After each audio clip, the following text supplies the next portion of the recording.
If you've ever looked at a massive apartment complex, the kind with 200 units, a gym, a pool, and a professional management team, and thought, I wish I could own a piece of that, this video is going to show you exactly how regular investors do it.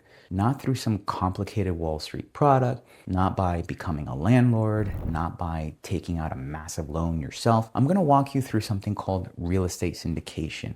And by the end of this video, you're going to understand it better than most people who've been in the industry for years. And here's the promise.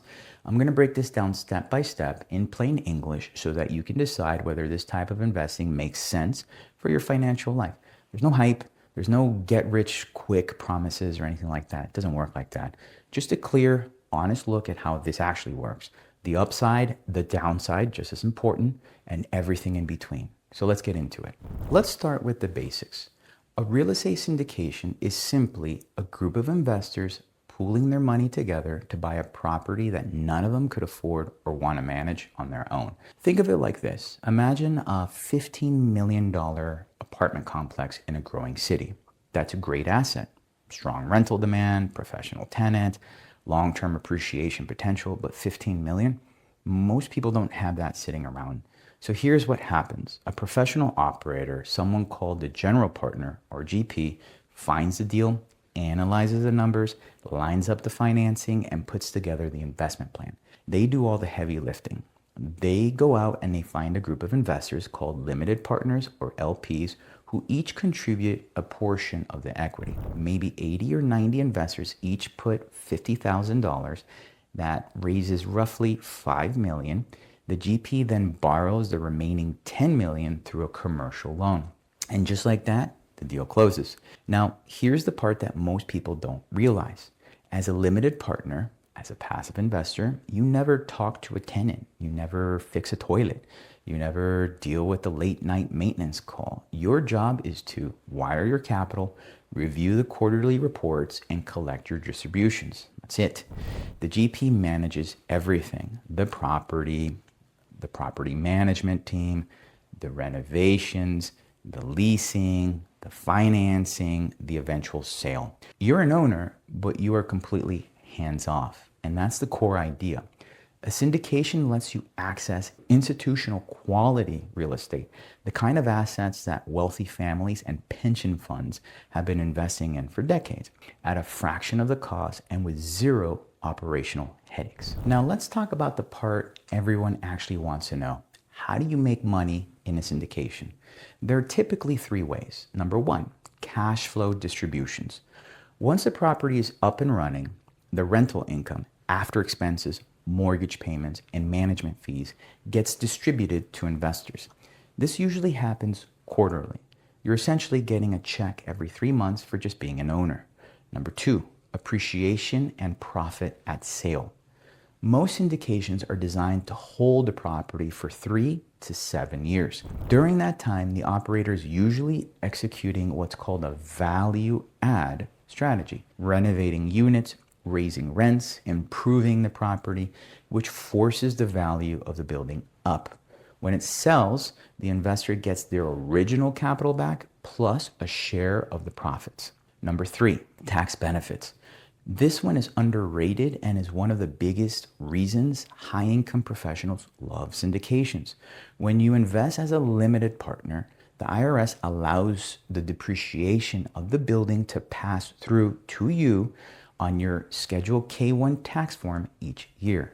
Depreciation is essentially a paper loss. The government lets you deduct the wear and tear on the building, even if the property is actually going up in value. And in many syndications, especially those that use something called a cost segregation study, that depreciation can be accelerated, meaning you could receive a significant paper loss in year one that offsets other passive income on your tax return.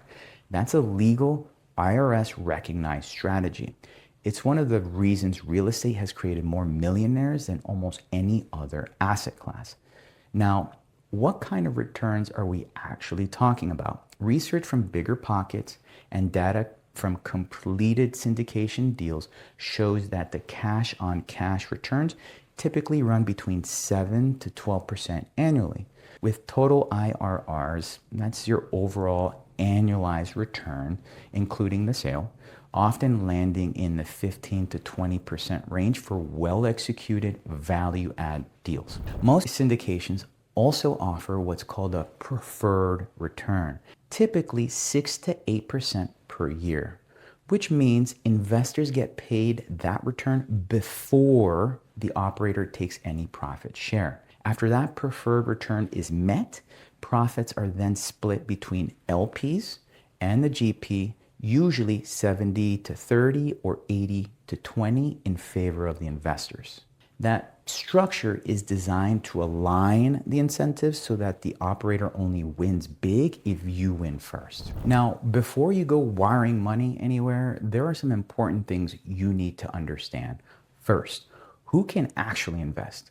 Most syndications are regulated by the SEC under what's called Regulation D. Specifically, most deals are structured under Rule 506B or 506C. And under those rules, you typically need to be what's called an accredited investor. That means either your individual income exceeds $200,000 per year or $300,000 with a spouse for the past 2 years, or your net worth exceeds $1 million, not counting your primary residence. If you meet those criteria, you're eligible for most syndication offerings. Now, let's talk about the risk, because I'm not going to gloss over this. Risk number one, illiquidity. When you invest in a syndication, your money is locked up. There's no stock market to sell your shares on. You're typically committed for the full hold period, 3, 5, sometimes 7 years. If you need that money back early, you're in a tough spot. So only invest capital you genuinely don't need access to in the near term. Risk number two, operator risk. This is the biggest one. The success of a syndication depends heavily on the skill, integrity, and the experience of the general partner. A great deal with a bad operator can go sideways. A mediocre deal with a great operator can still perform well. Vet your operators carefully. Ask for references on deals they've already closed and exited. Read the private placement memorandum, the PPM, which is the legal document that discloses all the details of the deal. Risk number three, market and leverage risk. Most syndications use significant debt to acquire properties. That leverage amplifies return on the upside, but it also amplifies losses on the downside.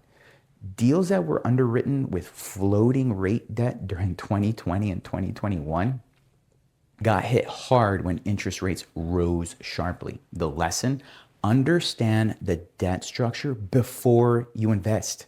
These risks are real, but they're manageable, especially when you take a diversified, patient, and due diligence-driven approach. Here's the bigger picture I want you to think about. Imagine it's 5 years from now, you've invested in 2 or 3 syndications, maybe $50,000 in each one.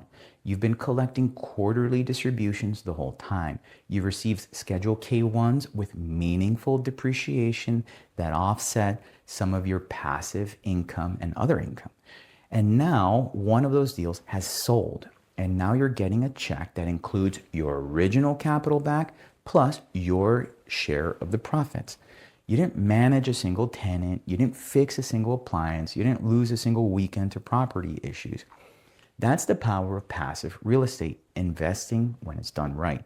And the math compounds beautifully. If you reinvest those proceeds into the next deal and the next after that, over a decade, you're building a portfolio of institutional quality real estate assets that most people never get access to.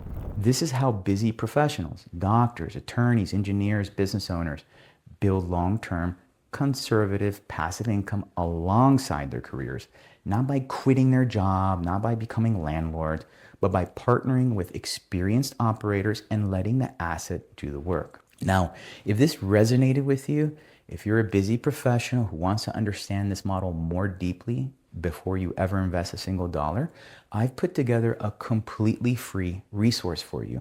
Head over to www.cardiarei.com, the link is below, And when you get there, you have the ability to download 2 free ebooks that I created, one about taxes, one about syndications, that go deeper in passive investing and in real estate.